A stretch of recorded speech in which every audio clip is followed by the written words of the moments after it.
Rats. Today's review is Willard.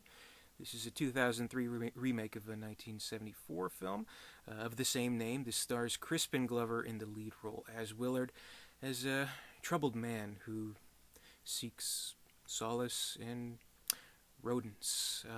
A lot better than that plot description, I can assure you. This is a very good movie. Crispin Glover, I mean, such a very strange and unique actor. Very eccentric, but pulls off some great performances. And I think this is one of his best performances. He's absolutely terrific in this movie, playing this character. This is like just right up his alley. So I think that's one of the main appeals of this movie. And he is kind of like like a sort of Norman Bates-ish type of character. Or even kind of like I would also compare this to May. I was talking about May. Where he is this character, he's just not normal. He doesn't know how to be normal, and you sympathize with this character, and you hope for the best for them, but you're just not prepared for how far they're going to go. So you hope for the best in Willard, trying to make human connections, but he seems to gravitate towards these rats a little bit more. In particular, Ben, Big Bad Ben, and Socrates, little meek Socrates. So there's kind of a angel and devil on his shoulder, kind of, so to speak. So I think it's a really well-made movie. The effects are they're okay. I mean, they could have been better, but I think I was watching it recently. I think it holds up fair enough, considering this isn't Titanic. This isn't going to have the hugest budget ever, but I think the effects are convincing, mostly because where it counts, they use real rats. So there's that. And boy, it's creepy to see all those rats. Oh man. And so it's strange to say, but Crispin Glover, he has good chemistry with these rats.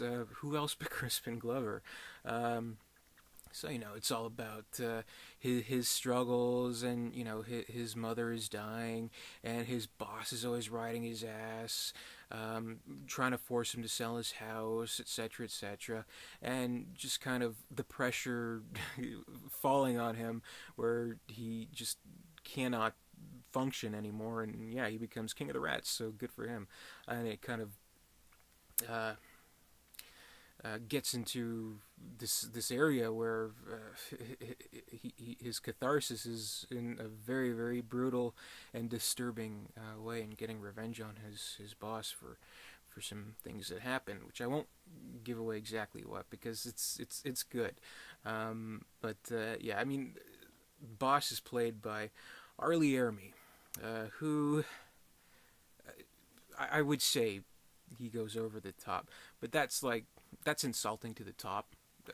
The top is like a dot to Arlie Ermy, but he's okay in it. But props for Full Metal Jacket. But this and Texas Chainsaw, he's out there, man. He really hams it up.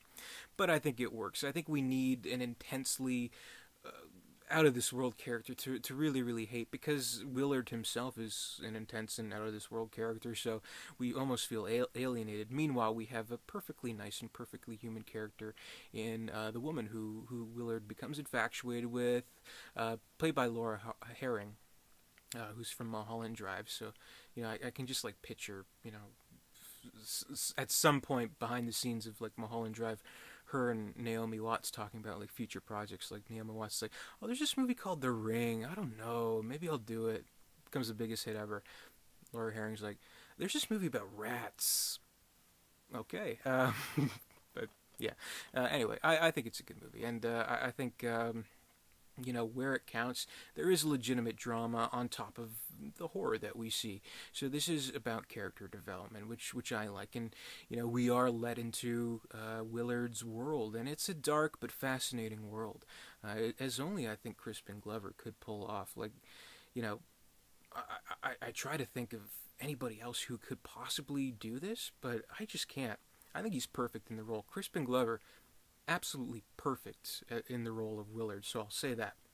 One of his best performances, so I really like it. There's not really much more else to say. I mean, it's something that you got to see to believe. I'll admit right here that it's kind of a faux pas. I have not seen the original film. I know, but let me know if it's worth seeing. I'd be very interested in seeing that. So I think I need to brush up on my killer rat movies. But as far as killer rat movies go, I think this is, top of the line. Very well made, very well acted, a legit movie, I would say. So that's my review of Willard. Thanks for watching.